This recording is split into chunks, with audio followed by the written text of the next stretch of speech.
Welcome to the Alain Elkann interviews, an unprecedented window into the minds of some of the most well-known and respected figures of the last 25 years. So we are in Geneva at the CERN with Fabiola Gianotti, the Director-General of the Center since 2016, and you recently have been renominated until 2026, which will be almost 10 years, 10 years on the job, right? Yes. The other Italian people who have been directors, but never a woman, right? Yeah. And nobody has been elected twice, right? So it's the first time that a director has two terms. This is the last one, or you can have a third one? No, I think that I will do other things afterwards. I think it's good to rotate this position. So Fabiola Gianotti, you have studied in Italy physics, and then you came here for a brief period when you were very young or just graduated, which was when? In 1994.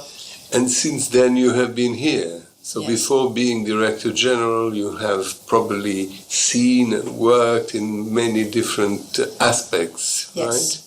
Right? So I've been very much involved. I've been working on many CERN experiments, but my main solution has been to the Large Hadron Collider. I've been involved in one of the four big experiments, Atlas, right from the beginning of the experiments in the early 90s, where actually the experiment did not exist. And I was lucky enough to have the chance to being involved in research and development, R&D work for a component of the Atlas detector called the calorimeter, and then to be involved in the design of the experiment, and then in the development of the analysis tools and the physics and the physics strategies. In particular, I was very much involved in the preparation for the search for the Higgs boson. And then I had the fortune of being the project leader of the experiment of Atlas between 2009 and 2013. And this was a fantastic period because it coincided with the beginning of the data taking, or the operation of the Large Hadron Collider in 2009, and covered what we call the first run, the first period of data taking, of operation of the Large Hadron Collider before a long shutdown. So this was the first period of operation of the Large Hadron Collider, and during that period we discovered the Higgs boson. So it was really a fantastic time.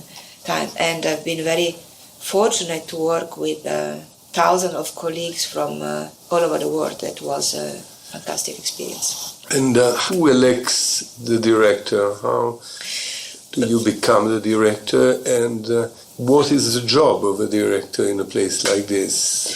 So the director of CERN is elected by the CERN Council. The CERN Council is the body that governs the organization, and in the CERN Council sit representatives of the member states. So we have 23 member states, and each member state is represented by two representatives, one usually representing the political aspect, so it could be someone from the Ministry of Foreign Affairs, and then one representing the head of the scientific agency in the country. So for instance, for Italy, INFN, the Istituto Nazionale di Fisica Nucleare. So it's elected by the council, and what is the job of the Director General? It's a fantastic job because it's so varied. It covers aspects that range from science, technology, so following the projects, the current projects of the lab, but also contributing to preparing the future of the lab. So this is more scientific part, solving technical problems, of course, together with the experts, but of course at the end you have to take the decision. Relation with the member states, with the associate member states, with the non-member states, so with countries from all over the world. Relation with the public. Budget, of course, making sure that we have a budget and we can extract as much science and physics as possible from the budget. And in general, supervising a site, which is a big site. Every day here on site, I have 7,000 to 8,000 people. So sometimes I used to say that sometimes I feel like a mayor of little town because there are all the problems related to the... Yeah, because there are many buildings here, no? Yes. It's like a little town. We have 600 We even hectares. have a big hotel of people. We have several hotels. We are the biggest hotel in Geneva with, I think, 500 beds or so. So yes, of course, and all the we have a restaurant, as we'll see, we have a bank, we have a travel office. So it's a little bit of a small city. It's strange because the ring that surrounds you is in different countries, yes. right? Partly in Switzerland, partly in France. In France, yes. The CERN was created in 1954 by 12 countries, member countries, right, to restore the importance of European science in Europe, in and a way. foster peaceful After collaboration. all these people had been exiled for the war in the United States or in England or Russia. And in order to try to build a European excellency, which you did, right? Because you are at the moment, if the Asians are not going to conquer you, number one in the world, right? Yeah. Can you tell me, in a very simple way, I understand that this was an organization of physics and people who, what we just said, and some of them are active in discovering things, and others are, at the moment you have 3,000 students, for instance, who come here to specialize or to learn or to... Plus you have fellows, 1,600 fellows, your large number... 800 fellows. 800 fellows. 800 fellows. And now you started with 12 countries, now you have 10 more countries, right? 22 countries, including Israel, which is a non-European country. Right. But plus you have many other countries. So what did you see in your period here? Over the years, what happened, what is CERN, and where are you going? Or what is your program for the next years that you have as Director General? So first of all, I would like to say that I think that our founding fathers would be very proud of what CERN has achieved over the decades. Now we turn 65 in September, so 65 years old. I think perhaps they could imagine this, but perhaps not. I'm not so sure that they could imagine the success of CERN in terms of expansion, in terms of, first of all, scientific achievements, because this was the main goal, the scientific mission, and the fact that CERN is a leading lab in our field and has brought back leadership in fundamental physics to Europe. What we have done with the amazing technologies that we have developed and the impact that those technologies have on society, from the web to medical applications, but also what we have achieved in terms of peaceful collaboration, because one of the goals of the founding fathers was to facilitate peace in the European countries after the disasters of the world through science. And science is a strong glue. It's a strong glue because it's the law of nature are the same everywhere. They are the same here in China, in the US. And so it's based on objective facts and not on opinions. But also is a strong glue because the passion for learning and for understanding more and more how things work, this is an intrinsic aspiration of human beings as clever beings. Exploration, curiosity, understanding how things work, this is something that has been with the human being since they came on Earth. So, and these are common aspirations, and so that's why science is a strong glue. And nowadays we have 23 member states, 8 associate member states. We have non-member states participating in all our activities, from strong countries like the US, Japan, Russia, and China to developing countries. So I think what CERN managed to do over the years is really amazing. So what about the future? When you started the CERN, right, what did you want to find? You put together scientists, then you build this amazing circle around and these machines to put together. But what did you have in mind when you? Well, I think according to our convention that was signed in the early 50s, what the founding fathers had in mind was the study of the elementary particles. At the time it was called nuclear physics, but now it's called particle physics. Well, in general, in those years, I think everything was called nuclear physics. Today we distinguish between, that's why CERN, the acronym CERN, means Conseil Européen pour la Recherche Nucléaire, even if we don't do nuclear physics, we don't study nuclear reaction, we study the elementary particles that are even, sub-constituents of the nuclei. So at the time, the idea was to study the elementary particles using accelerators, but also the cosmic rays, so particles coming from the cosmos. Today, cosmic rays are mainly studied in astroparticle physics. So that was what they had in mind, and since then great discoveries have been made at CERN of new particles like the W and the Z particles in the early 80s, which brought to the Nobel Prize to Carlo Rubbia and Simon van der Meer. These are particles that are responsible for transmitting the quick force among other particles, then the Higgs boson. So there have been amazing discoveries, and we made great step forward in our understanding of fundamental physics. Obviously, this is pre-practical, right? What you do here. It's not that you study how to cancer or how to do this. Right. You study the origin. Exactly. So right?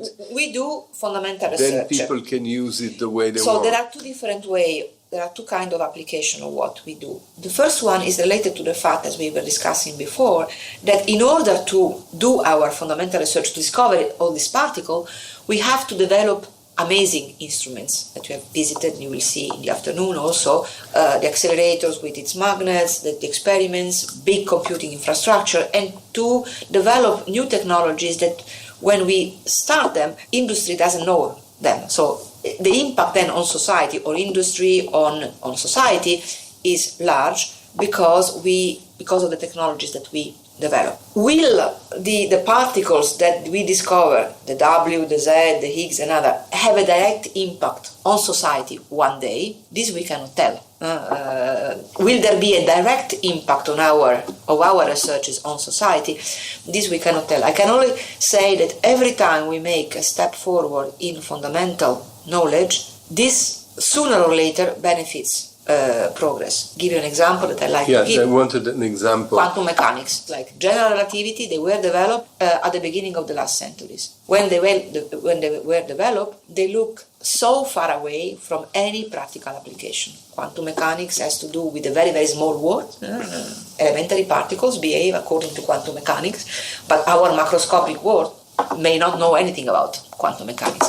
Likewise, general relativity, Einstein's view of the universe has to do with large distances. Again, a dimension which is far away from our day-by-day life. And yet, without quantum mechanics, modern electronics, transistors, and without taking into account effect of general relativity, our GPS will not work. And the important thing to notice is that the fathers of quantum mechanics and general relativity, so Einstein, Planck, Heisenberg, Bohr, and many others, were not trying to develop electronics or communication or navigation instruments. They were trying to understand how nature works. And you see then the impact. Basically, that's what you're looking for, right? We are looking, or you're looking for the origin of the world somehow, right? We are looking on how nature works at the most fundamental level, because nature, of course, has also many macroscopic manifestations, like this table, all of us, etc. But what particle physics does is to study nature at the level of the fundamental constituents and how these fundamental constituents behave, the forces among them, the interaction among them at the most fundamental level. And this also allows us to understand the universe, because at the beginning of the universe, at the time of the Big Bang, the universe was very elementary, was made of this elementary particle, was very fundamental. Only with time, these elementary particles got together to form the macroscopic objects that we see. So it's really going to the foundation of matter. And now, we know, you said that, but only 5%. But you only more or less know 5%, right? Yes. There's 95% of unknown dark universe. That is unknown, right? Yes. Called dark universe. The dark universe. Yes. Sorry.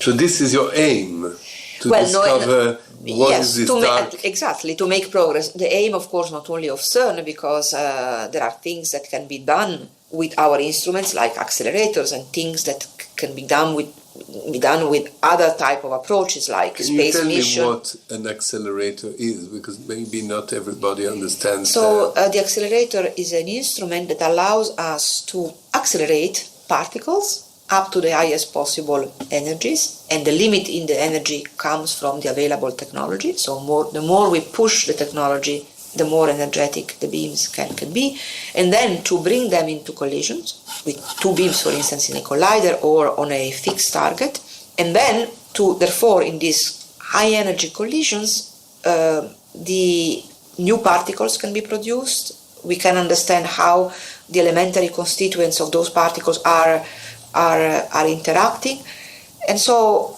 it allows us to really study nature at the most elementary level. So it's fundamental research, really fundamental.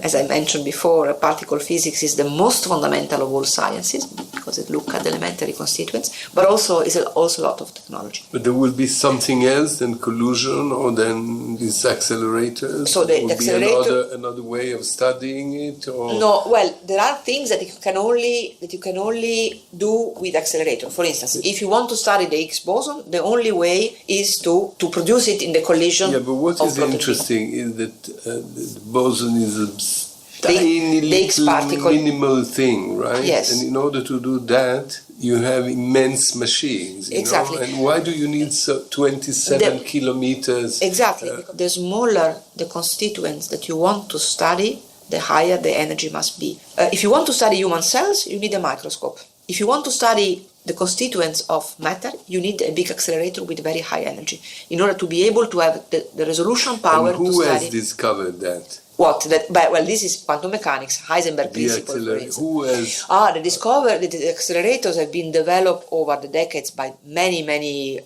physicists and engineers, and the technology has evolved with time. So your accelerator is the biggest, largest in the world, yes, they say, yes. Right? And the most powerful, yes. And now... And if I am not wrong, you have in mind to create a bigger one, right? Now for the future, you ask me what about the future. So my goal for the future will be to continue to promote and expand CERN mission and activities in all four pillars: fundamental research, development of cutting-edge technologies to the benefit of society as well. And this you work with companies in America, Silicon Valley? No, mainly in the member states. The third pillar is training and education of the young generation. And the fourth pillar is fostering collaboration across borders. So peaceful collaboration of people from all possible countries. So these are our main pillars, and I hope that I can continue to promote them and to expand them. And in particular for the scientific part, pillar number one, at the moment we are thinking of a future big accelerator that will take over from the Large Hadron Collider in the 2040s or so. And as we discussed before, we have two projects, a linear collider, a circular collider. At the moment we are evaluating the physics potential, the physics reach, technological challenges, the financial challenges. All these projects cost a fortune, right? The LHC. So the LHC, the cost of the LHC has been 5 billion Swiss francs, and we have built it with our constant budget. So CERN has a constant budget of 1.2 billion a year, and the LHC was built within our budget. Within our budget. It took time, of course, in some period. To dig the underground like that, because it's 100 meters underground, isn't it? Yes. You have to ask permission to the states, of course, and how does it? It's huge work. Absolutely, it's a huge work, but we have, of course, agreement with the host states, France and Switzerland. They are called Accord de Siège, and of course, France and Switzerland are extremely supportive of CERN because of the rich return they have in terms of industrial supplies, in terms of the economy of the region, because they have thousands of scientists living here. How many? We have, of course, the CERN employees in total, about 4,000 people who are on our payrolls, but also the people who come from, these 18,000 people who come from all over the world. They are not here all of them at the same time, but they come here for periods and then they go. But when they are here, they use the local hotels, they use the restaurant, the cinemas, etc. So it's a great... and you have 300... How many visitors you have? 130,000 a year. But the visitors just come from one day. They just come and visit. But of course, some of them stay also for a couple of days. So clearly, France and also this is another thing recently you wanted to improve, right? Yes. Visitors. Yes, to expand our offer. To be 300,000, right? And even more, because today we have 300,000 requests. I think that we can attract even more. And so there is such a wish of the public. So we have our open days on the 14th and 15th of September. Anna Godinho was the project leader for this event. We have our open days typically every 5 years or so, 6 years or so. Open days every 5 years? Yes. In 2 days, in one weekend, we got 75,000 visitors. 75,000. It was not just local tourism, from all over the world, from India, the US. And so this demonstrates that who are the tourists? Students? Families, students, senior people, everybody. It's really a mixture. And this shows that there is a big thirst, a big wish of learning more about science and what we do. And so that's why I want also to expand, in particular with this Science Gateway project. To expand the project, you have for 2023, you have a Renzo Piano, the famous architect, project to build this extension, right? Exactly, which will allow us to show to the public through exhibition real pieces of the object that are down underground and cannot be visited every day, because when the accelerator operates, you cannot go down. So pieces of accelerator, pieces of detector will be shown. There will be also exhibition and interactive immersive zone, interactive learning of science. It will be a learning center, and we will have also little experiment that the kids can do with their own hands. There will be a big auditorium for scientific presentation, or societal debate, for instance, on the impact and importance of science for the Sustainable Development Goals, all these things. And this will be on the name of this famous manager, Sergio Marchionne. So the FCA is the main donor of the project, because together with Renzo Piano and John Elkann, we share really the values and the goals of this initiative, and the auditorium will be named after Sergio Marchionne. And how many universities work with you from all over the world?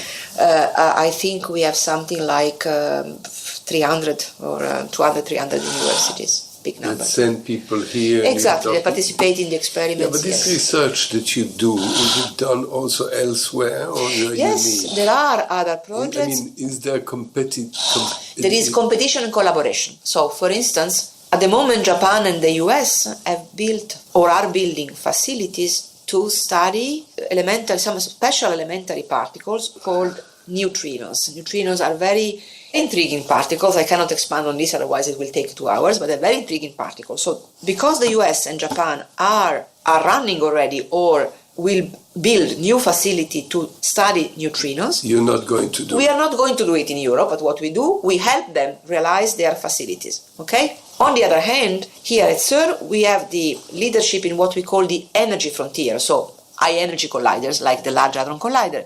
And the US and Japan have contributed, and Russia have contributed in an important way to the construction of the Large Hadron Collider, to the experiments, and now to the upgrade. So we try to optimize the resources globally across the planet. We are not going to build the same facility twice. So we work together. But, normally, because the world of today is quite impatient, you have done this famous discovery in 2012, right? Yes. The Higgs particle, yeah. So people say, what next? Yes. Is there a new discovery? And you said, I think in some interview, that physics is a question of patience, and Exactly. It's quite slow, and one doesn't deliver results like a new telephone every year, right? Absolutely. Well, one can be lucky and have several interesting results just in a few years. We are lucky enough two fundamental discoveries have been made in our life. I mean the span. WC and The Higgs boson, but also gravitational waves. Not here at CERN, but gravitational waves is also a great discovery. Okay, so already having these discoveries in less than in a few years is great. Is a great achievement. Yes, one has to be patient. Now, what will be the next discovery? I don't know. I can only tell you that what we are doing here is trying to answer open questions. So we discuss the dark universe, dark matter, matter-antimatter asymmetry, and others. So what we are going to do is to try to make a step forward to address these questions. Will this bring us to a discovery? I don't know. But even if there is no discovery, for sure we are going to make a step forward by excluding, for instance, theoretical scenarios that are not founded, by making precise measurement of the known particles. Also, this gives us a lot of insight. So the goal of science is to progress and push back the limits of knowledge. Whether it comes through discoveries or through other means, it doesn't matter. Of course, discoveries are more glamorous, and every time there is a discovery, you have the first page, la une des journaux, as you say in French. But the precise measuring is as important. For instance, the research. Right? Exactly. So, for instance, we have discovered the Higgs boson 7 years ago. This particle remains quite mysterious. So, since then, why is it so light? For instance, why is it so light? Bravo. Why is it so light? How it interacts with the other particles? It brings a different type of force. It's related to the least known part of the standard model, the theory that describes the elementary particle. So we have to study it in all details to understand with very, very high precision how it behaves, and this could be a key, a door into discovering new physics, new particles that may allow us to understand and to answer other questions. So, is the dark matter, right? The big question. Well, of course, it would be good then to discover the particle that makes up 25% of the universe. Physics, you graduated in physics. You have been here for many, many years. There is a lot of progress in physics. Oh, yes. Not only in the discoveries, but enormous. Enormous. In the technology of it. Absolutely, enormous. Great step forward. Amazing precision of our instruments or other instruments, other approaches like astroparticle physics, cosmic mission, etc. We do things that are really amazing, and yet we have still a lot to discover, which is very good because the path of knowledge is an infinite one. Every time you discover and you understand something, more questions open. And what is this link between technology and physics? It's very strong. Nowadays, technology is the god of the day of today, It's fundamental because technology is our instruments. We can only do our research and accomplish our scientific goals if we have the instruments. And the more advanced the instruments, the more we can, more energy we have, more intense beam, more energetic beams, the more we can discover and we can understand. And this comes from the technology. So, and what we do here, some of this technology we develop them in-house because industry doesn't know them.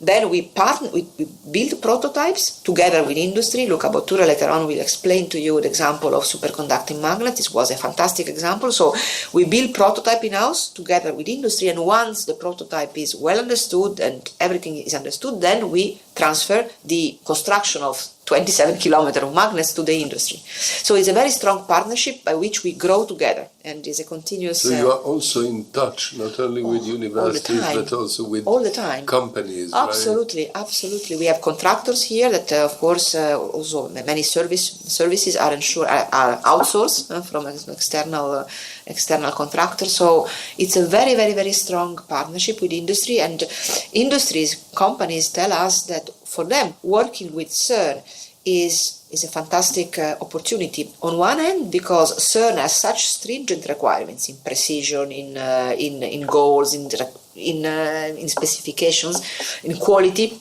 that an industry, if a firm can put CERN in their CV, in their curriculum, it's a stamp, it's a mark of quality. But also because CERN always pushed them to make one step forward compared to what they are doing today. So it's a very good partnership. In a previous encounter, you told me that Japan and China working very hard in a similar field, right? And yes. that you wouldn't like to see your supremacy, your important leading role to become less important. Yes. But so it's a real competition. It's a competition, and but do also they have many more means that you have? Are they more advanced? They're not. Are they stealing things from you? There's a lot of espionage. No, not in our field. Not in our field. Also because our technology do not have any military purposes, and also they have little military application. So there is no problem of dual use or stealing. We are in competition in the sense that we would like to have a major collider project in the future at CERN after the LHC ends its lifetime, the end of the LHC lifetime. So I think it's important for the European community to decide what our priority is here, and then of course to discuss also with our partner to see if they can build a complementary facility so that we can participate in their facility and then they can contribute to ours. So as it has been happening until now, there is of course competition, which is healthy because it pushes us to do our best. But then at the end, we are not going to build the same facility twice, because this will be, first of all, we don't have the resources, and second, we don't have the people also, and the brains, the accelerator physicists, the scientists. So we will try to be complementary, as it has always been in the past. By being a director, and political and diplomatic, Yes. and whatever responsibilities, and budget, and so on and so forth, raising funds, Yes. and imagine all the problems that go Yes. with it, right? The running. Are you still involved in the scientific Yes. activity? Are you still a scientist yourself? Well, I think so. I hope so. So first of all, clearly I cannot do research with my own hands as I used to do before. On the other hand, I'm still very lucky because I can devote more than 50% of my time to scientific and technical issues and problems. So, for instance, preparing the scientific future, contributing in an important way to preparing the scientific future of CERN and particle physics in Europe, being involved in technical discussion when we have a problem, of course with all the experts. So I enjoy very much my work because I still have the possibility of devoting the largest fraction of my time to science, more on a strategic viewpoint. But of course, to take the right decision, you need to still to be informed and to know the physics and to update yourself on the Did you physics. have a little council of people that work with you? I have a directorate, so I have 4 directors, one for research and computing, one for accelerators and technology, one for human and financial resources, and one for international relations. I think you will meet Charlotte. You will meet the director for international relations, Charlotte Varakalle, for lunch. Were you expecting to be renominated? I don't know. Are you happy about it? Would you have preferred to go back to be a scientist? So clearly there are many things in physics and beyond that I had to set aside because of this work. On the other hand, being the head of such a fantastic organization is such a honor and a privilege. And I think that at this moment in time, while we are laying the foundation for the next big project, continuity in leadership is perhaps a good thing. So that's why I have made myself available for a second term, letting to the council a decision. What juridical status you have? You are a foundation, you are like the United Nations? We are an intergovernmental organization based on a treaty among member states. So we have all So you're diplomatic yes, from the point we are international civil service. And why is that in Geneva? Because Geneva I think that when they was neutral? Well, I think a bit of everything. First of all, it was in the aftermath of World War II, so I think they were looking for a place that is in the center of Europe, possibly neutral, but also geologically good for excavating this kind of tunnels. You need to have a geologically good ground. Okay, so here we have a rock called molasse, which is very good because it's not like limestone. It's softer, but at the same time very resistant. So you also had to find a place where there are not earthquakes or that is the geology is favorable. And how many people work in the physical factor in this 27 kilometers. So at the moment, if you want, at the moment we are in shutdown and there are 100 people. You didn't say this. Why you are in shutdown? So we are in shutdown now. Since when and for how long? Okay, so we started at the beginning of 2019 and it will last until the end of 2020, 2 years. To do what? To do maintenance work and upgrade. Everything is stopped. Yes, all the full accelerator complex is stopped. We have this shutdown typically every 5-6 years. And the reason is that it allows us to do major maintenance work but also upgrade. We are in the process of upgrading the accelerator complex, so the Large Hadron Collider, but also the full chain of injectors that are upstream of the Large Hadron Collider to be able to operate with more intense beams and maybe also with a little bit higher energy. And so at the moment we are doing upgrade work for the accelerator and also the experiments. And there is no danger for the population around? Zero. We have also very, very high standards in terms of radiation protection. So we look at the legislation of the two countries, Switzerland and France, and we take the most stringent one. So we are absolutely. And the population around is proud of you, or they I think so.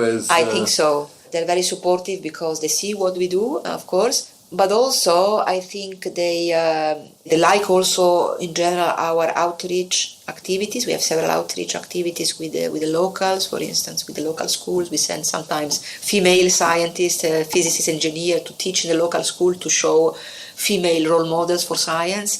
But and there are only 18% of women, right? Yes. Which is not yet, but it was, when I came here, we were less than perhaps 5%, something like that, female scientists. I know, of course. This is why, because women are not. Well, there are historical. No, I think it's historical because, of course, we now, there are more and more women now studying science and engineering. But of course, historically, you have. But also because of the lack of structures in the past. Now, for instance, we have here on a certain site we have a nursery, a creche. We have also a very, very good policy, part-time work. We have parental leave. So.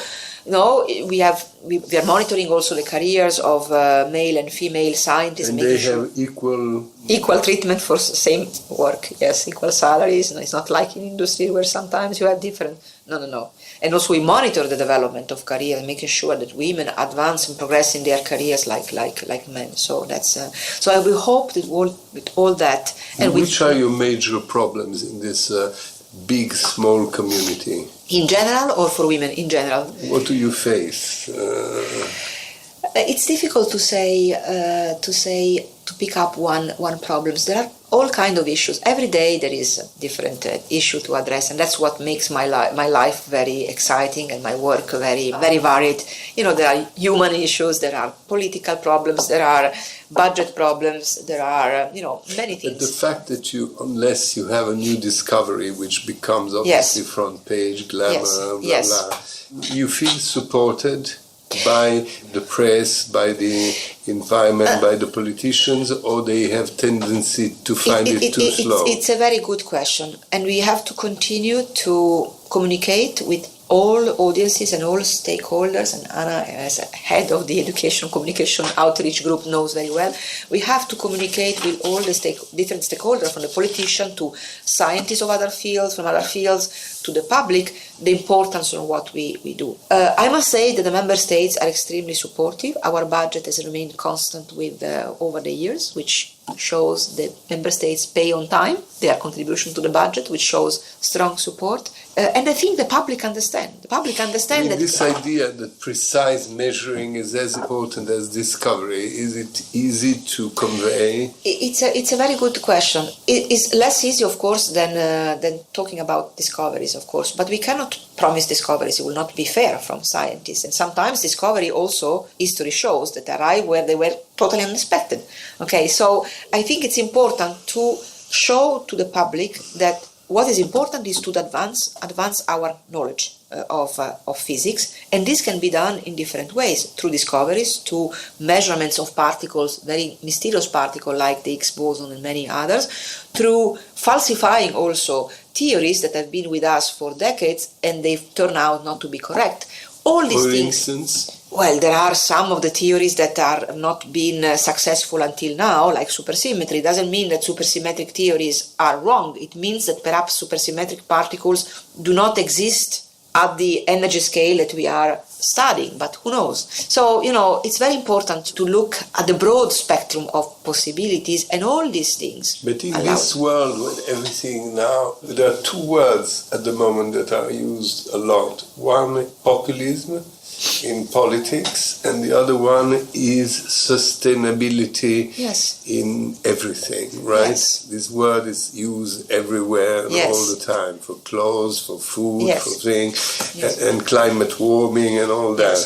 How do you place yourself in this type of first of all, I saw today an article on Nestle, for instance, that they have to pay a lot of attention to this, because plastic bottles, how do you include this kind of very theoretical research into this? Well, first of all, CERN is very much engaged can contribute in a very important way to some of the sustainable development goals. Health, education, collaboration. We have several goals where CERN is working together with other international organizations here in Geneva. The other point is that, of course, we are an environmentally responsible organization. So in our corner, we are trying to respect the environment not only by avoiding pollution, etc., but also mitigating the impact of CERN on the environment, but also trying to reuse energy, the energy or the heat that we use.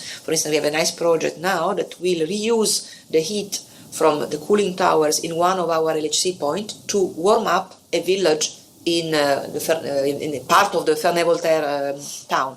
So by developing also technologies that allow us to save energy, for instance, to save energy, to use water eventually, everything. So being conscious, aware, and showing that you can be a big research organization and that it can be at the same time environmentally friendly. What do you think of the climate change? You have an opinion here? You have to do with that? No, not directly. Is that part of the universe? Not directly, but we have a small experiment at CERN, which is called CLOUD, which studies, by using beams from our accelerators, is studying the impact of cosmic rays, so the rays that come from the cosmos, on the formation of clouds, to be able to disentangle the formation of clouds from nature, from the universe, from human-induced clouds. So this is a little thing, but it shows what we're going. Also, we have big computing infrastructure. We are able to deal with big data, so we are collaborating with one of the UN agencies, UNITAR, to analyze data from the satellites. Actually, they are based here at CERN, and we give them our computing infrastructure and our support to analyze data from the satellites to anticipate possible, problems, illnesses, or major disaster, etc. So these are the things that we are doing in our small world. We try to be socially and environmentally aware and contribute to society. So this is the, you can see in this nice picture of the Geneva area, Lake Geneva here, and this dashed white lines shows the border between Switzerland on the top part of the screen and France here in the bottom part. This is Geneva Airport, and at the moment we are here at the headquarters of CERN. And the yellow ring is a 27-kilometer ring, shows the location of the Large Hadron Collider, the most powerful accelerator ever built. Is a 27-kilometer ring, 100 meter underground, so you will not see it on the surface, but after our small chat, you will be able to go and visit one of the 4 big experiments, CMS. And you see, most of the ring actually is in France, although CERN headquarters are in Switzerland, but we are across two borders and two countries, with the advantages and, of course, the challenges of this. France and Switzerland. France and Switzerland, yes. Why did they do that? I think that when CERN was, perhaps I come to that in the next slide, when I go through the history of CERN. So CERN is the largest laboratory for particle physics in the world. From the administrative legal viewpoint, it is an intergovernmental organization based on an intergovernmental treaty among member states. Our primary mission is research, scientific research, and in particle physics. And particle physics is the most fundamental of all sciences because it studies the fundamental constituents of matter and of the universe. And these studies at CERN have been awarded over the decades by great discoveries. The last one is the Higgs boson in 2012, and Nobel Prizes awarded to scientists working at CERN. For instance, for Italy, Carlo Rubbia, but there are others. So this is our fundamental mission. Now, we used to say that fundamental research is a driver of innovation. The reason being that fundamental research has usually very ambitious scientific goals, and therefore it requires advanced technologies. At CERN, we need three main instruments: particle accelerators, particle detectors, and big computing infrastructures. And over the decades, we had to develop cutting-edge technologies in a variety of domains, from superconducting magnets to big data, from electronics to vacuum and cryogenic technologies. And these technologies are transferred to society for free. CERN is a publicly funded organization, so what we develop is available to everybody for free. And the most brilliant example, most famous example, is the World Wide Web, which was developed at CERN in 1989 by Sir Tim Berners-Lee, who was at the time a CERN employee. And in 1993, it was made available to anyone to develop and use, royalty-free. But there are other examples that I will show later on for instance, in the field of medical application. Another important pillar of our mission is training of tomorrow scientists, training of technicians, but also education of school kids and teachers through a large number of initiatives.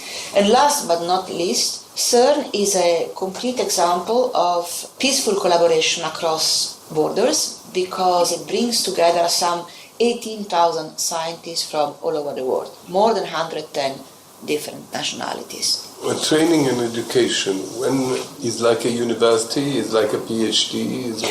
We are not an academic institution, so we do not give PhDs, we cannot give PhDs, stamps to students. What we do, however, have a program, for instance, of doctoral students. So in this case, the students do their PhD. The PhD is given by their university, the university to which they are affiliated, and then they work at CERN and we supervise them. So they come here, we help them, we support them, but we are not an academic institution, so we do not give PhDs ourselves. But I will come back to this later on. So CERN was founded in 1954, so this was in the aftermath of World War II, following initiative of visionary politicians and scientists, for Italy, for instance, Edoardo Amaldi, who thought in their great vision that the resurrection of Europe also goes through science and research. And so the goal was twofold. On one hand, to bring back to Europe scientific excellence after the war, where many great scientists in Italy, Enrico Fermi, had migrated to the US, some of them to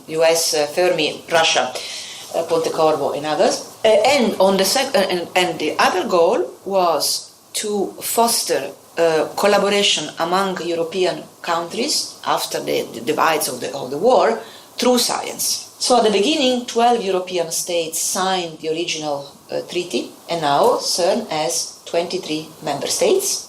Most of them are from Europe, but we also have Israel, because membership is not limited to European countries. We also have associate member states and observers to the Council. We can discuss later on the details of what this means. The budget is about 1.2 billion Swiss franc a year, so the annual budget. I used to say, using more friendly units, that this corresponds on average to one cappuccino per year per European citizen. This is the CERN budget. It's a budget of a medium-large university in Europe. And the member states contribute to this budget in proportion to their net national income. So the main contributor is Germany, followed by the UK, France, Italy, Spain, and so on and so forth. So, for instance, Italy contributes about 11% to the budget, so some 120 million Swiss franc. And then, of course, the countries have a return in terms of industrial purchases, because CERN every year spends some 350 million in supplies from its budget, and these supplies are purchased in the member state countries, and we try to to give a kind of juste retour. So if a country contributes 20% to the budget, it expects to have about 20% of the purchases. Okay, so this budget is used to develop, to maintain, to upgrade the technical and scientific infrastructure, so the accelerators, the workshops, the laboratories that are used by the worldwide community of particle physics to do their research. And here you can see a map of the CERN users. These are mainly physicists from all over the world. You see many of them come from member states, here in dark blue. Actually, many from Italy. Italy contributes the largest contingent because we have a very strong tradition in particle physics that dates back to the time of Fermi.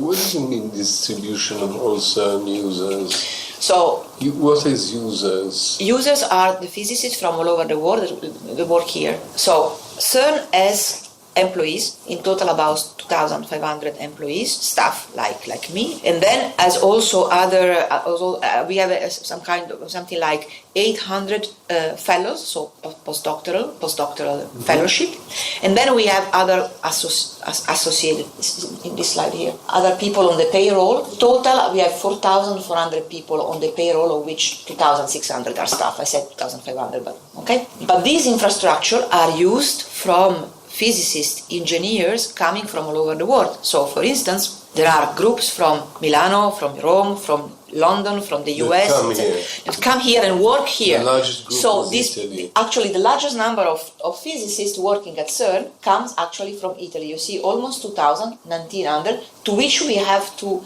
add the CERN employees. These are the CERN employees of Italian nationality. Okay, so in total about 2,400 people out of 18,000 are of Italian nationality. This thanks to our strong tradition in particle physics that dates back to Enrico Fermi, Pontecorvo, Amaldi, and I ragazzi di Via Panisperna. But you can see that we have also a strong participation by non-member state countries. For instance, about 1,000 of scientists from Russia, 1,000 from the US, several hundreds from Japan and China. You can also see that there are scientists coming from countries that are not really at the forefront of science, like Nepal, like Azerbaijan, like Oman, etc. And for these scientists, being involved in CERN activities, for us is a way of helping them build capacity in the countries, because the scientists come to CERN, work with us. These 18,000 people are not all based at CERN. Only the CERN employees are based here. The others come and go. They come for meetings, they come when there are periods of data taking, they come for conferences, and then they stay in their institution, in their countries, in their universities. So, for the minuscule countries that are not minuscule, but the countries that are not really well developed in CERN of science and technology, being involved in CERN activities is a way to boost technologies in the country. So we also have a mission of capacity. Another thing to notice is that we have scientists that come from countries that are not really the best friend of each other. For instance, Iran and Israel and Palestine. And yet these countries, the scientists here work together, animated by the same passion for science. So, for instance, our Israeli colleagues from the Atlas experiment have set up a fund to finance PhD fellowship for students from Palestine. So I think this is a very good sign of peaceful collaboration and what science can do for collaboration. Now, if you think that these scientists are quite elderly and boring, you are clearly wrong, because if you look at the age distribution of these scientists, you see a peak at 27. So large part of our population is made of PhD students and young postdoc, and of course we have also older people, even people still coming to the lab that are older than 90 years old. So we used to say that working at CERN increases the lifetime expectation because they're still very, very active. The female population is about 20%. So it's not yet at the required level, at the level of, say, balance and parity. But when I started here in 1994, we were less than 8%. So there has been progress. Now, not all of these young people stay in research in particle physics because the number of jobs is limited, and also because some of them want to go to do other things in life. So where do they go? 10% remain in our field, in research in particle physics, and the rest go mainly to the private sector. So industry, computing, engineering, finance, communication, etc. Others, about 40%, remain in the public sector, in other international organization or in academia. So because we have so many young people, education and training is one of our main mission. So we have schools for specialists, so schools for particle physicists, for engineers, for technicians, for computing scientists, so School of Accelerator, School of Physics, School of Instrumentation, etc., School of Computing.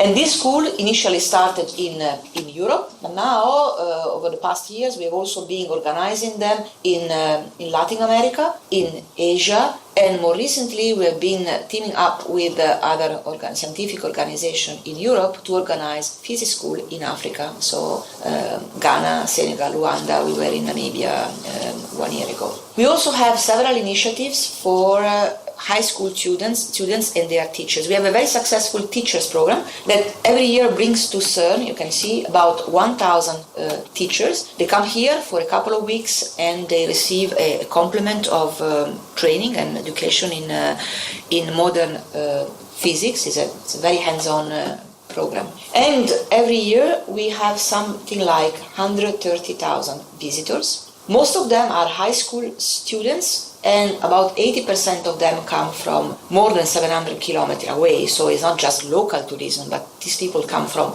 all over the world. However, we receive something like 300,000 requests for visits, and we cannot satisfy all of them because we can only welcome 130,000 visitors. We don't have the capacity. And in general, all of our educational activities are overbooked. So when I started my term as Director-General, I started to think, what can we do to expand CERN offers for education and outreach, targeting the general public. And there where we started to think about what we call the CERN Science Gateway. I think John mentioned this to you, le Portail de la Science. So this is a new facility for education and outreach, targeting the general public of all ages. So you came from downtown Geneva, from this road here. If you enter CERN here, perhaps you have noticed this big wooden ball. Okay, if you continue straight, you cross the French border here, a few hundred meters. You will cross it now, going to CMS. And now this is the Science Gateway. It's a building complex made of several pavilions and this blocks. will be new. Yes, this is completely new, and it will contain exhibitions, immersive space and laboratory. And laboratory is also for hands-on physics experiment for school children. So the idea will be also to have classroom where the kids starting at age 5 to 8, 8 to 12, and then 12 to 16 can do scientific experiments hands-on with their own hands. And we expect at least 300,000 visitors annually, because this is what we already have today. When the accelerator works, it's not possible to go underground. So the visit points are limited to about 10. And with that, we are not able to absorb all of the requests for visits. Hence, this building will allow us to show, for instance, real pieces of accelerators and detectors, to show the impact of fundamental research on society, to allow the young kids to do experiments with their hands, so getting interested in science, technology, engineering, and mathematics, what we call STEM. So we have been lucky enough to have Renzo Piano designing this very nice building. The construction will start in the mid-2020, and we hope to complete it by the end of 2022. It will be realized fully with external donation. The total cost of the project is some 80 million Swiss francs, because I cannot take this amount of money from the CERN budget, which is mainly from science. Yes, we invest every year a few millions for educational and outreach But why do activities. you want so many visitors? For various reasons. First of all, because the visitors want to come, so it's clear that there is an interest in science. Second, because science and knowledge and what we do, which is pushing back the limit of knowledge. We do it for humanity, not for ourselves. Every time that we advance knowledge, we learn something, this is for humanity. Then we are a publicly funded organization. I think it's our duty to share what we do with society, to show how the money that they invest is used. And then last but not least, today we have a lack of vocation for STEM studies. Today, the number of jobs in STEM, science, technology, and engineering and mathematics in society grows 3 times faster than any other type of job. And yet in Europe, less than 20% of the young people at the end of high school decide to study STEM at the university. So we are not really preparing. Less than 20% in Europe? In STEM, science, technology, engineering, and mathematics. STEM education. So we are not really preparing the workforce of tomorrow. So this is a way. And what about other, like America or India? Similar in the US. I don't know the exact statistics in all countries, but it's very similar across the world. So perhaps a little bit larger in China, but I cannot tell for sure because I don't have the statistics. So we are not really preparing tomorrow's workforce. So this is another way. If kids starting at the year of 5 can come and do their experiments with their little hands, perhaps they can start, Yeah, but probably it's because they don't make enough money, right? People want to be bankers or start-uppers. Well, I don't know. STEM doesn't mean that they have to do research. STEM means also going to industry, engineering industry, and becoming big CEO, great technological corporates. But there are not so many people, and so that's. So we hope to contribute in our little corner to increase the passion for knowledge and for science, and to encourage vocation in this field. So as I was saying, I cannot take this money from the CERN budget, so we started the fundraising campaign already a couple of years ago, and out of the 79 million we already raised 65 million, and the main donor is FCA. So John immediately partner up with us, and we are working together with him and with Renzo Piano on this project, because we really share the values that CERN conveys, and with this collaboration across borders with people from all over the world, with the goal of doing something good for humanity. So here you can see a nice picture from the press event on 8 April this year, where we launched the project, and in the presence of Renzo Piano, John Elkann, and Antonio Odgers, who is the Président du Conseil d'État de la République et Canton Genève. We have, of course, a strong support from the canton and from the Confederation. Okay, so now I go to science, which is our main mission. So what we do at CERN, we study the elementary particles. An elementary particle is an object that cannot be cut into smaller pieces. So these are the building blocks of everything. And among the elementary particles, we find the electrons and the quarks, which are the fundamental constituents of matter. So as you know, matter is made of atoms. Atoms are made of a central nucleus surrounded by a cloud of electrons. Nuclei are made of neutrons and protons, and neutrons and protons are in turn made of smaller particles called the quarks. And as far as we know today, quarks and electrons are elementary particles, cannot be cut into smaller pieces, and so they are the most fundamental, most elementary constituents of matters. And particle physics at modern accelerators allow us to study matter at the level of the quarks. So on physical scale or smaller than 1 billion of a billion of a meter. So, well, first of all, to understand how nature works at the most elementary level, because these are the elementary constituent of everything, and so to understand how nature behaves at the most elementary level. This has also an implication on our understanding of the evolution of the universe, because the study of the very, very small allows us to understand the very, very big. That is, the universe. And the reason is the following. We know today from cosmology, but also from many measurements of increasing precision, that the universe had origin about 13.7 billion years ago from a big explosion that we call the Big Bang. At the beginning, the universe was very hot and very dense, and it was essentially a gas of elementary particles. So by studying the elementary particles and their... So after the explosion of the Big Bang, the big material explosion was very, very hot. Right? At the beginning, the universe was very, very hot and dense, and it was essentially gas of elementary particles. By studying the elementary particles and their interactions, we can understand how the universe behaved in the initial stage. Then with time, it was an explosion, so you can imagine with time it expands and cools down, and the elementary particle got together to form first the quarks to form neutrons and protons, then the neutrons and protons with electrons to form atoms, and so on and so forth, up to the macro structure that we see today, stars, galaxies, etc.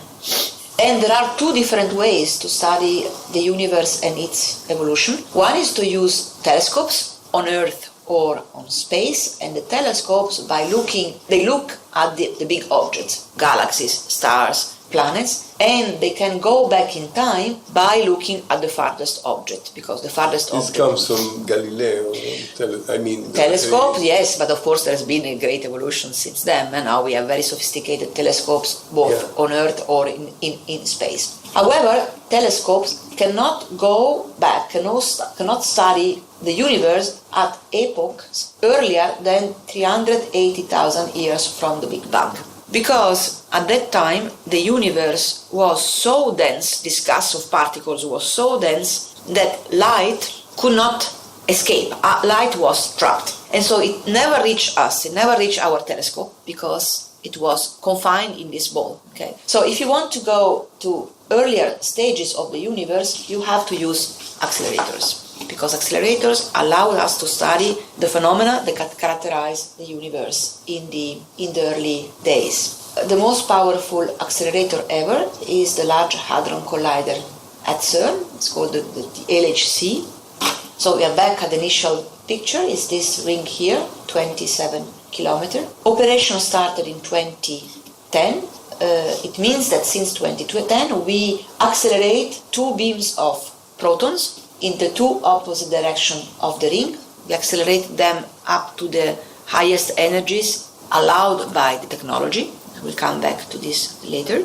And then we bring them into collisions at 4 points of the ring, where in 4 large underground caverns we have installed 4 big instruments called particle detectors. So their names are ALICE, ATLAS, LHCb, and CMS. You will see CMS, which is here in France. ATLAS is here in Switzerland. CMS is opposite the ring in France.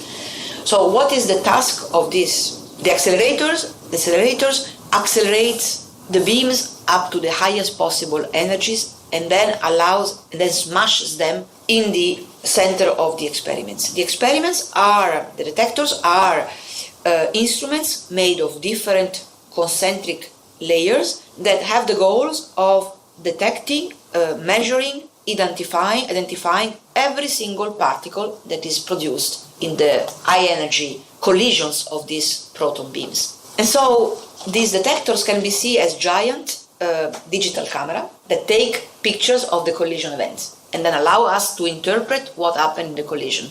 What kind of particles have been produced, what kind of phenomena have taken place, etc. So 2 years after the beginning of operation, on the 4th of July 2012, ATLAS and CMS, the two biggest experiments, announced the discovery of a new very special particle called the Higgs boson, and we can discuss perhaps later on, which has been hunted for decades and could only be found at CERN because only the LHC, the Large Hadron Collider, had enough energy to produce it at a decent production rate. Now, the Large Hadron... What is a boson? Boson is a name that... Just to explain, people... Yeah, so it's called Higgs boson. Higgs because Peter Higgs is one of the scientists that have predicted the existence of these particles at the beginning of the 60s. The theoretical physicists that predicted the existence of this particle. Boson is a name that we give to a class of particles and depends on their quantum number, on their properties. So, broadly speaking, elementary... Can you say boson is... But, broadly speaking, elementary particles can be, on the basis of their properties, that are called quantum number, of their behavior, can be classified mainly in two big classes, fermions and bosons. Fermions come from Fermi, boson come from Bose. Different scientists. Fermions come from Fermi, Federico Fermi, and bosons come from Bose, an Indian scientist that had predicted the behavior of this particle. So it's a way. We can also call it X particle if you don't want to go into many details. What is X particle? Yes, X particle is more easy for X particle. Higgs particle. I would like to mention that realizing this project, the Large Hadron Collider that you will visit and the experiments required the development of new concepts and technologies. When we started, when people started, I was not yet there, in the mid-80s, this looked like mission impossible. So we don't have the technology, it's too difficult, etc. And then little by little, as we do here at CERN with the collaborating institute, we started to develop the technologies, first in-house, in partnership with industry, and then we transfer the technologies to industry that build the whole thing. So, an example, this is a quite spectacular view of the underground tunnel, 27-kilometer tunnel. You can see these blue tubes. These are warm vessels. Who built this? CERN with a collaborating institution. It's our, okay? So, the backbone of the accelerators, and perhaps the single most important component, ingredient technologically that allowed us to make a big step in energy compared to the previous accelerator, which was in the US,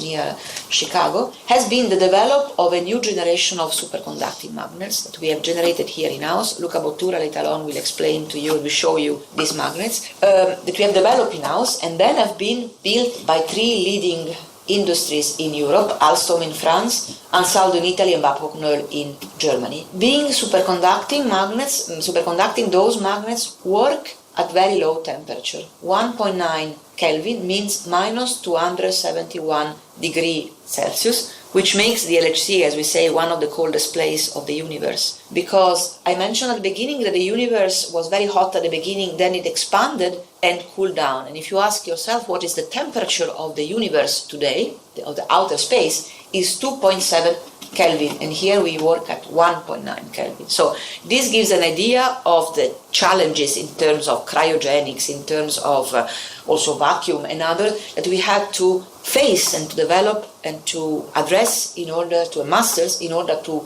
build this accelerator. When the accelerator works, there are 200,000 billions of protons circulating in the two opposite directions in each one of the two beams, and the two beams collide in the experiments, in the 4 experiments, 4 million times a second. So it's really something difficult to even imagine.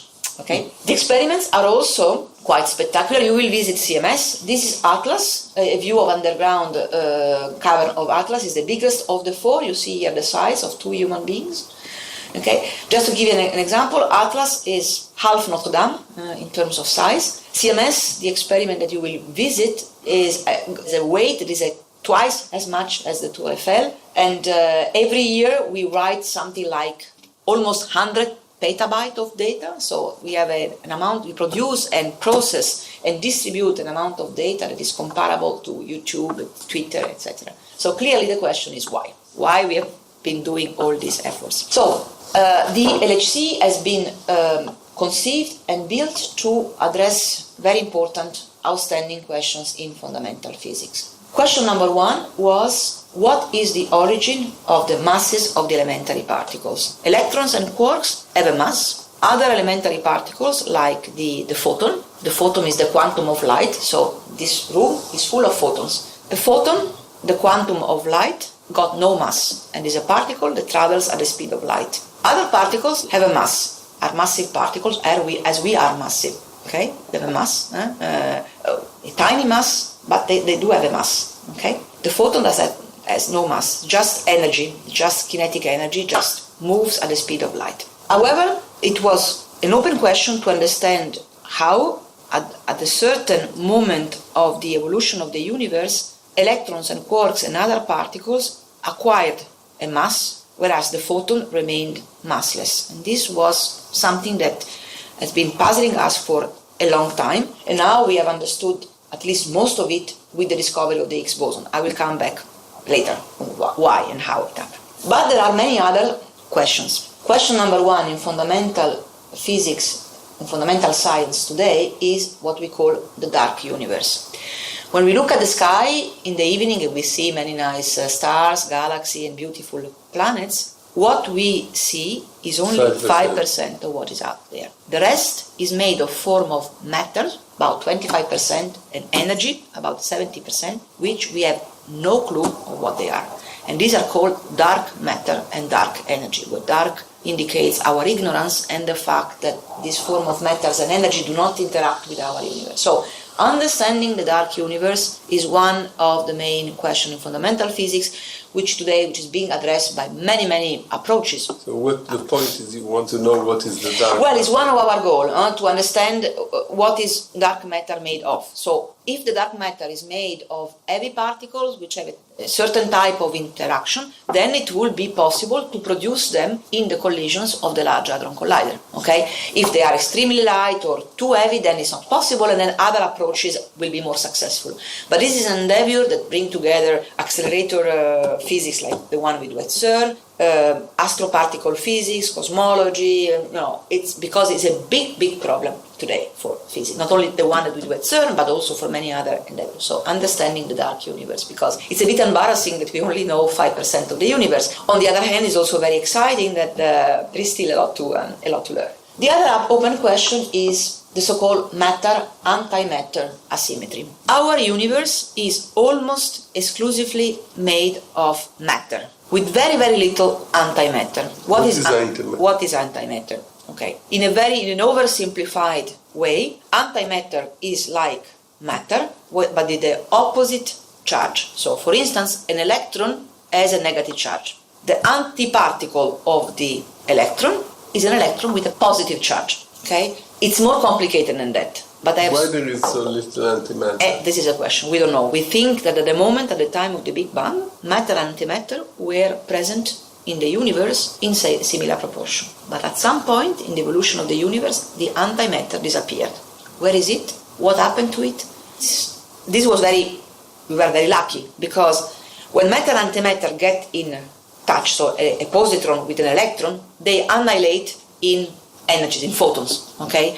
So if matter and antimatter continue to be present in the same proportion, we will not be here, because at some point they would have annihilated each other. So nature has preferred matter over antimatter. Where did antimatter go? We don't know. Note that antimatter is very easy to produce artificially, to synthesize. For instance, at CERN, we have a facility which is called AD, anti-proton decelerator, where we send a beam of particles on a target, and we produce antiparticles, for instance, antiprotons, and then we bring together antiprotons with anti-electrons to form anti-hydrogen atoms. And then we compare the behavior of hydrogen and anti-hydrogen to detect even the slightest difference, which could explain why antimatter is not there in the universe. And when you talk about nature, yes. You say nature preferred matter. Well, the universe and the evolution of the universe. What is nature?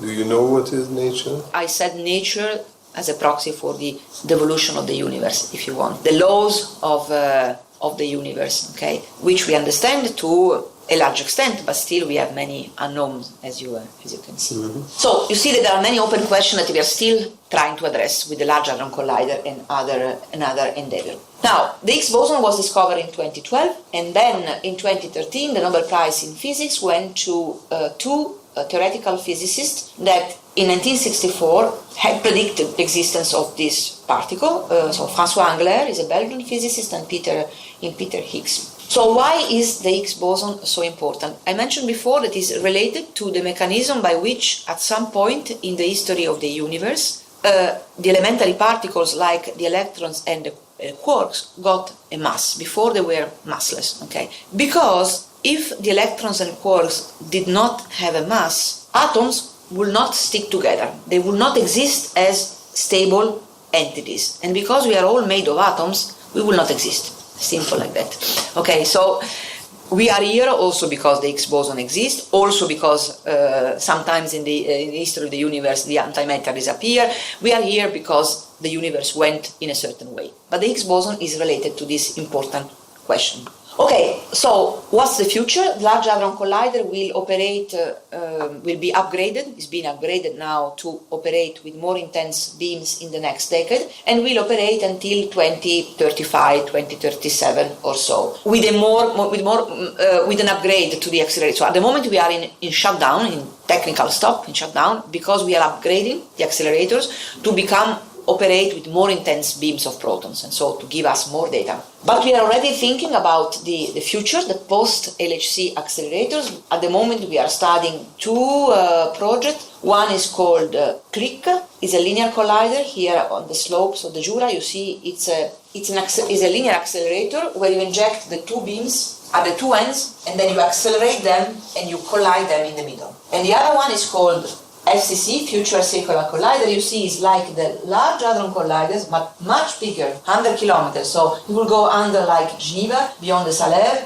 and in Haute-Savoie, and it will be much, much bigger, in order to be able to achieve much higher energies. And of course, the technologies that we need to develop to realize these accelerators are, daunting, but we will make it. So we don't know which one will be realized at the moment.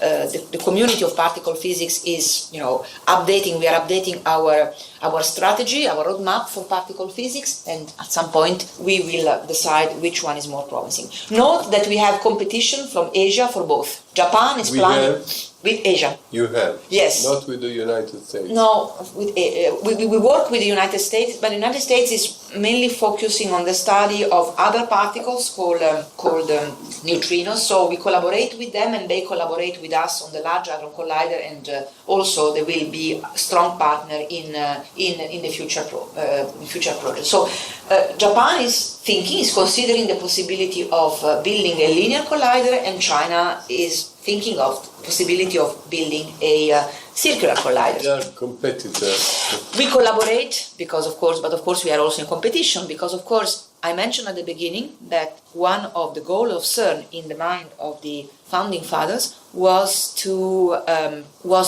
bring back to Europe excellence in scientific research after the war, and thanks to CERN now we have this leadership in fundamental physics, and it will be a pity to let this leadership in fundamental physics and in the great technologies that it brings with, I will show a slide later on, to let it go to Asia. I think it would be a pity. Okay, not letting aside the important social, political role that CERN plays in bringing people together from all over the world. This is a place where people from all over the world, people who will not sit at the same table to discuss political matters, they work together.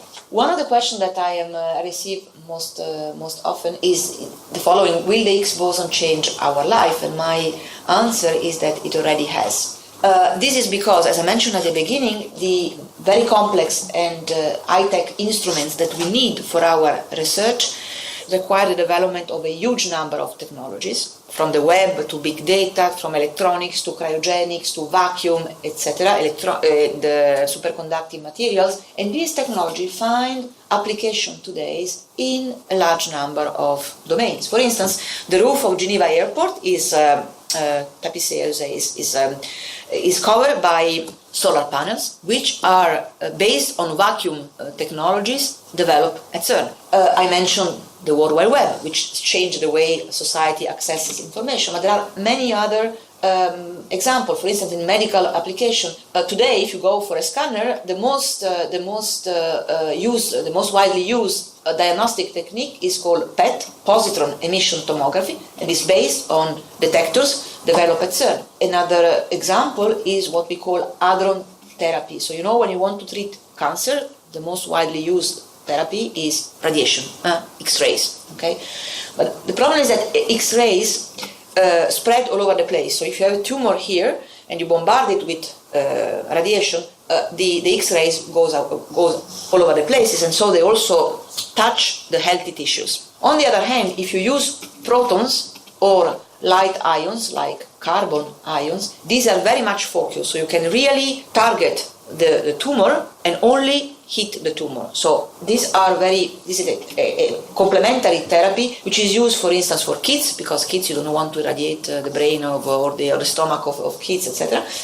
But also for special tumors that are very close to important organs like the retina tumor, etc. And we have a certain number of facilities in Europe that have been built based on CERN technology. We have one in Italy, CNAO, in Pavia, Centro Nazionale di Adroterapia Oncologica, which was founded by Ugo Amaldi, another one in Austria, etc. Okay, so I have one slide on Italy and CERN. So Italy is really a strong player of a strong participation at CERN, because we have, of course, a strong tradition in particle physics. We are a founding member of CERN, and we had in total 17 Director-General in the history of CERN, and actually 4 of them come from Italy. So it's clearly a very impressive contribution. Many Italian scientists have very important leading roles, project leader of experiment. I think you will see one of them now when you go to CMS. Yes, to CMS you will be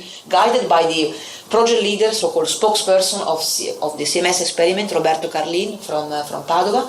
One Nobel Prize, Carlo Rubbia, 2,400 scientists out of 18,000, so big participation. And this is thanks, of course, to the strong tradition, but also in particular to our research institute agency in Italy, INFN, Istituto Nazionale di Fisica Nucleare, which has industries and university with which the INFN collaborates, so that also Italian industry is very much present at CERN. Actually, Ansaldo built 1/3 of the high-tech magnets for Large Hadron Colliders, and today we have something like more than 1,000 Italian firms in the CERN supplier database. So it's really a fantastic partnership and a great contribution of Italy to CERN, and a great return to Italy from CERN. Thank you. Alain Elkann interviews.